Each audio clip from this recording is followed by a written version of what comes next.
дар барномаи мо пурсарусадотарин хабарҳои варзишӣ гуфта мешавад. моро ҳамроҳ бошед. мавзӯи гузариши Мбаппе ба Реал шабеҳи сериалҳои Туркия анҷом надорад. акнун расонаҳои хабарӣ ба оташи ин мавзӯъ бензин рехтанд ва бори дигар рафтани Килиан ба шаҳри Мадрид сархати пойгоҳҳои иттилоотӣ шуд.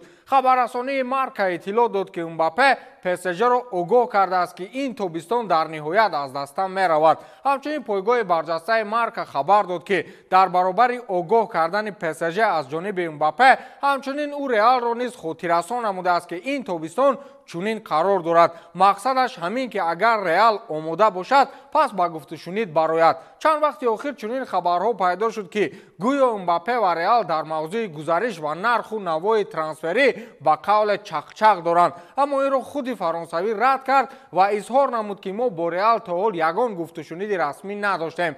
ҳамин қадар, ки ин тобистон аз ПСЖ меравад. ба куҷо то ҳол номаълум.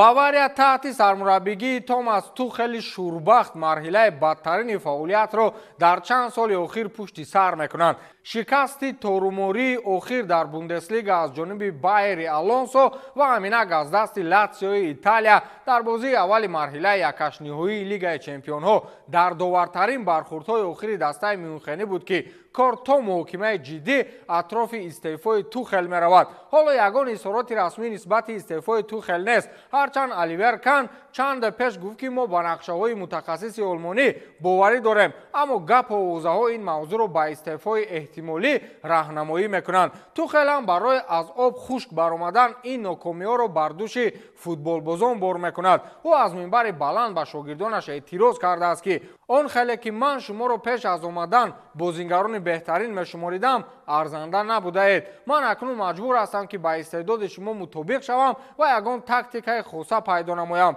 ҳатто гапу калочаҳо аст, ки аллакай намояндаҳои Бавария пинҳонан як дари мураббиҳои дигарро тақ-тақ доранд. агар Тухел аз ин хулосаи онҳо бохабар шавад, шояд тақ-тақҳои охирини қалби ӯ ҳам баландтар садо диҳад. пойгоҳи хабарии Спортсру нисбати ба топ 100 радабандии футболи ҷаҳон роҳ ёфтани мунтахаби Тоҷикистон маводе нашр кард ва навишт, ки ин мунтахаби дар таърихи худ аввалин бор ба ин рӯйхат шомил мешавад. қайд карда мешавад, ки ҳунарнамоии олӣ дар мусобиқаи ҷоми Осиё 2023 мунтахаби Тоҷикистонро дар радабандии ФИФА якбора 7 зина боло бурд. қобили қайд аст, ки дар баробари ҳунарнамоии олии футболбозон ҳамчунин нақши мураббии хорватӣ Петр Шегерт хеле муҳим ва марказӣ буд, ки мутаассифона 2 рӯз пеш Федератсияи футболи кишвар аз рафтани ин мураббӣ хабар дод. рафтани Петр Шегерт аз симати сармураббигии мунтахаби Тоҷикистон баҳсу муҳокимаҳои зиёдеро дар шабакаҳои маҷозӣ миёни мухлисон ба бор овард. маълум аст, ки 80% мухлисони футболи тоҷик аз рафтани Шегерт таассуф мехӯранд ва ба ҳамин андешаанд, ки Федератсияи футболи Тоҷикистон бо кадом қимате ки набошад ин мутахассисро дар даста нигоҳ дорад. аммо гап ин хел аст, ки Петр Шегерт баъди анҷоми шартномаи ҳамкорӣ дигар бо мунтахаби кишвар шартнома ба имзо нарасонид. ҳоло нисбати ба кадом даста гузаштани ин мутахассис ва ба симати сармураббигии мунтахаби Тоҷикистон омадани сармураббии дигар ягон иттилооти расмӣ нест. ҳамин қадар, ки мухлисони футболи тоҷик бояд саҳми Петр Шегертро дар рушди футболи мо фаромӯш накунанд.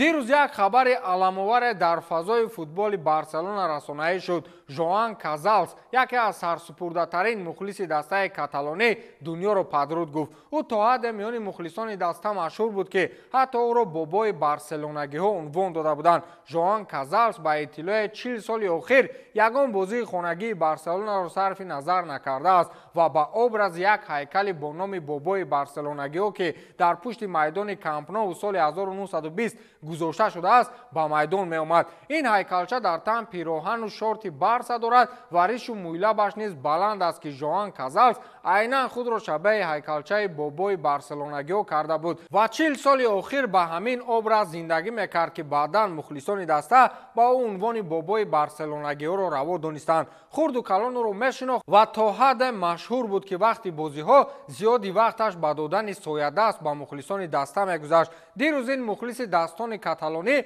аз олам чашм пӯшид ва тамоми мухлисони даста дар шабакаҳои иҷтимоӣ моттам мегиранд ва дар мавридаш ҳарф мезананд. ба монанди бобои барселонагиҳо ба дастаи дӯстдоштаатон садоқат кунед.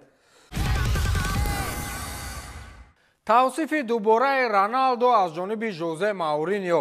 Мауриньо ҳар касро таъриф намекунад. собиқ сармураббии дастаи Реал Мадрид Жозе Мауриньо таҷрибаи корашро бо ҳамлагар Криштиану Роналду нақл кард.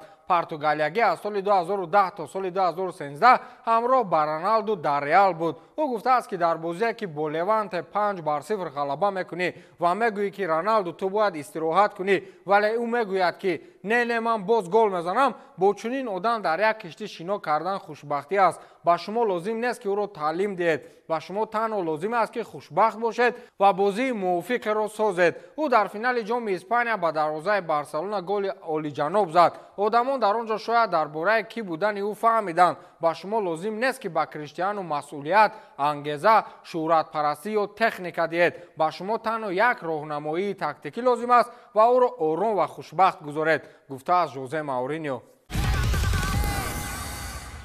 ҳамлагари тими Ал-Иттиҳод Карим Бензема дар бозии аввали даври якашниҳоии Лигаи Қаҳрамонҳои Осиё бо тими навбаҳори Ӯзбекистон аз ҳайати тими Арабистони Саудӣ берун монд. Сармураббии Ал-Иттиҳод Марсело Галярдо тасмим гирифт ки ин футболбози фаронсавӣ ба қатори 5 футболбози хориҷӣ ки метавонанд дар ин бозӣ ширкат кунанд шомил нашавад. қаблан дар бораи нофаҳмии навбатии байни Бензема ва Галярдо хабар дода шуда буд. ҳафтаи гузашта форвард тасмим гирифт ки тамрини дастаро тарк кунад, ки сармураббӣ аз ӯ хоҳиш кард ки аз даста ҷудо тамрин намояд. ба ин далел Бензема дар бозии Лигаи Арабистони Саудӣ бо дастаи Алтай иштирок накард. дар моҳи январ маълумоте буд ки Бензема мехоҳад ба Аврупо баргардад, аммо барои ин ба ӯ лозим меояд ки маоши назаррасро коҳиш диҳад. дар байни довталабони интиқоли ӯ дастаҳои Челси ва Арсенал буданд ва бозгашти ӯ ба зодгоҳаш Лион низ аз эҳтимол дур набуд. шартномаи Бензема бо қаҳрамони Арабистони Саудӣ